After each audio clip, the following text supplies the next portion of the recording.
What if I told you that sometimes the most beautiful conversations happen without words? David Mitchell had everything money could buy: mansions, private jets, and businesses across 3 continents.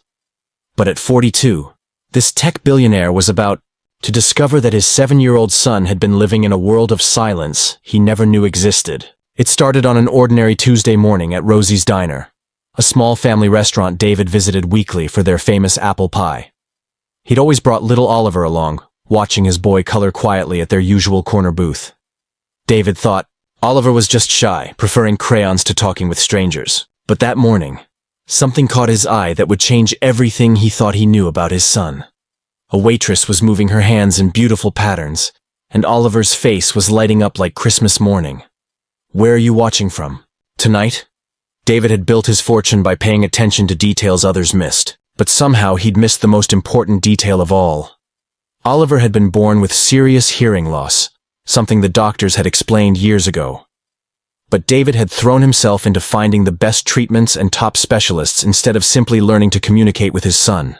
The waitress, Elena Rodriguez, was a 35-year-old single mother who'd been working at Rosie's for 3 years. She had warm brown eyes and rough hands that moved like poetry when she signed. Elena's younger brother had been deaf since birth, so sign language was as natural to her as breathing. She'd noticed Oliver's hearing aids on their second visit, and started including simple signs with her words. "Hello, thank you, more juice." Oliver had been watching Elena closely for weeks, picking up signs without his father knowing. The boy was hungry for connection, for someone who spoke his language. While David conducted business calls at their table, Oliver was learning his first real conversation skills from a woman making $8 an hour plus tips. That Tuesday morning, Elena had taught Oliver the sign for friend. She'd pointed to herself, then to him, bringing her index fingers together twice. Oliver's giggle was the first pure joy David had heard from his son in months. But as Elena walked away, David caught something that made his chest tighten. Oliver had signed back to her, clumsy but determined, the words, "Thank you, friend." His son knew sign language. His son was having conversations that David couldn't understand. David felt like he'd been watching his child through soundproof glass, seeing Oliver's lips move but missing every word. The realization hit him like cold water. He'd been so busy trying to fix Oliver's deafness that he'd never learned to speak Oliver's language. That evening, David found himself researching sign language classes online, something he'd dismissed years earlier as giving up hope. His assistant had always handled Oliver's school meetings, doctor appointments, and even parent-teacher conferences. David realized he knew more about his company's quarterly reports than his own son's daily struggles. How had he missed something so important? And what else had he been missing while building his empire? The next morning, David arrived at Rosie's earlier than usual. He sat in his car for 10 minutes, watching Elena through the window as she served other families. She had a way of making everyone feel seen, adjusting her speaking pace for elderly customers, crouching down to talk to children at eye level, and always keeping her hands visible when Oliver was around. When they finally went inside, David paid closer attention than he ever had before. Elena approached their table with a gentle smile and signed, "Good morning," while speaking aloud. Oliver's face beamed as he signed back, his small hands forming careful shapes. David felt like an outsider in his own relationship with his son. "Elena," David said quietly when she brought their usual order. "Could we talk for a moment?" Elena's expression grew cautious. In her experience, when wealthy customers wanted to talk, it usually meant complaints or problems. She glanced at Oliver, who was focused on his coloring book, then back at David. "I noticed you've been teaching Oliver sign language," David continued, keeping his voice low. "I need to understand. How long has this been happening?" Elena's cheeks flushed pink. "I'm sorry, Mr. Mitchell. I should have asked permission first.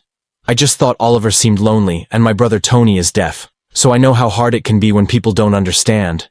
I'll stop if you want me to." David felt something crack inside his chest. "No, please don't stop. I'm his father, and I don't know what you two are saying to each other." The admission hung between them like a bridge neither was sure they should cross. Elena looked at David with a mixture of surprise and compassion. She'd assumed this successful man had simply chosen not to learn sign language. the way some parents chose not to learn their children's interests. But seeing the vulnerability in his eyes, she realized David wasn't neglecting Oliver. He was lost. "Your son is brilliant," Elena said softly. "He's been telling me about his drawings, asking about my family, even making jokes. He's funny and kind and incredibly smart. He just needed someone to listen in his language. If this moment is touching your heart, please give this video a thumbs up." David felt tears threatening. His son was having full conversations, telling jokes, asking questions, and David had been missing all of it. How many thoughts had Oliver kept trapped inside because his father couldn't hear them? That weekend, David hired a private sign language teacher to come to his house. Margaret Chen was a patient woman in her 50s who'd taught hundreds of parents to communicate with their deaf children. But she'd rarely met a parent as upset by his own ignorance as David Mitchell. "I failed him," David said during their first lesson, struggling to form the letters of the alphabet with his fingers. "He's 7 years old, and I don't even know his favorite color because I never learned to ask him properly." Margaret watched this powerful man fumble through basic signs with the humility of a child. "Mr. Mitchell, guilt won't help Oliver now. Action will. Your son doesn't need a perfect father. He needs a father who's willing to learn." David threw himself into sign language with the same intensity he'd once applied to building his business empire.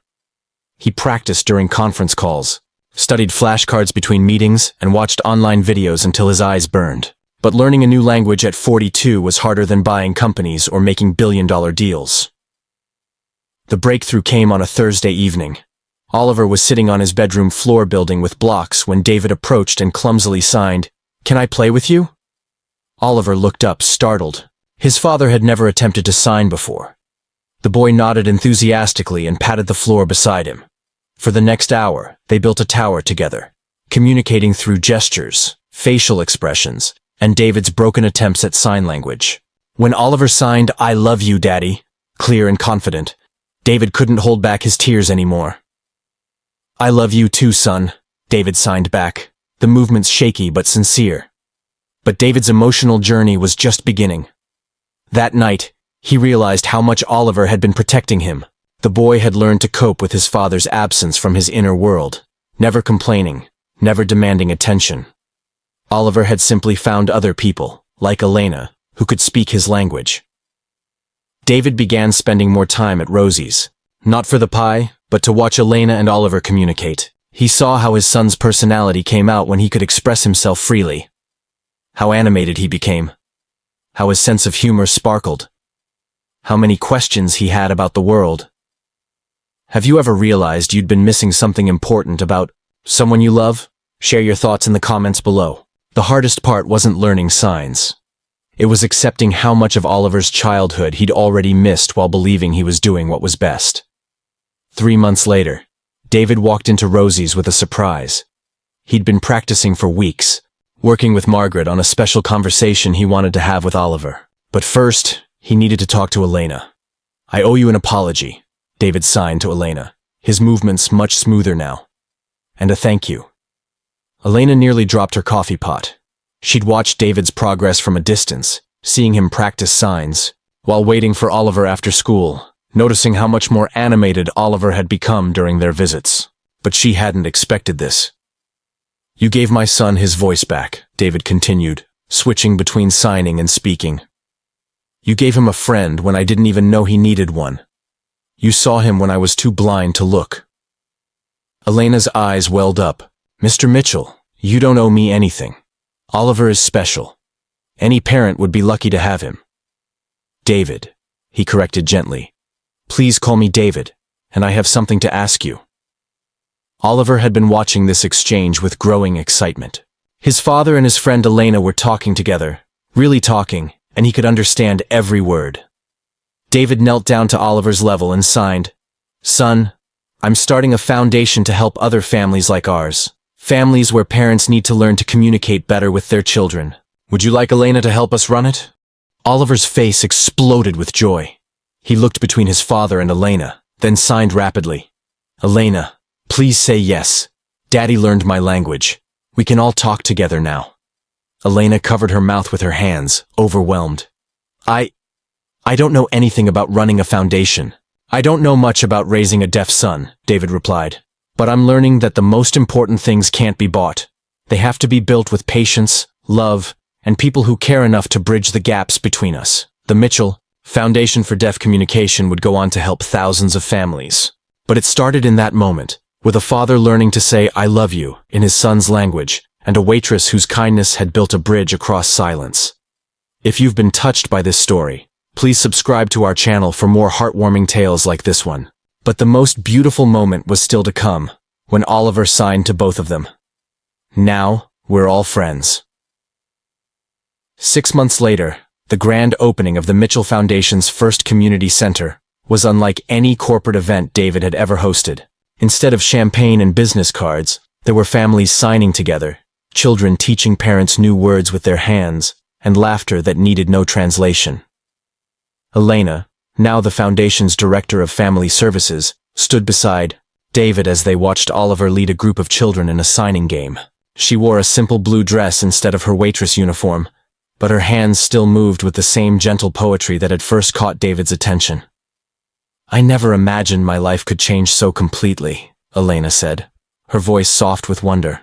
"A year ago I was worried about paying rent. Now I'm helping families find each other." David nodded, watching his son with eyes that truly saw him now. "Oliver taught me that connection isn't about speaking the same language. It's about caring enough to learn someone else's." The Foundation's first project was a training program for parents, taught by deaf adults and interpreters like Elena. They'd already helped over 200 families, but David knew the real measure of success was simpler than numbers. It was the moment when a parent's face lit up understanding their child's first signed joke, or when a family could finally say, "Good night and I love you," in ways that reached every heart at the dinner table. Oliver had become the Foundation's unofficial ambassador, visiting families and showing parents that deaf children weren't broken. They just spoke with their hands instead of their voices. His confidence had blossomed as he helped other kids feel less alone in their quiet worlds.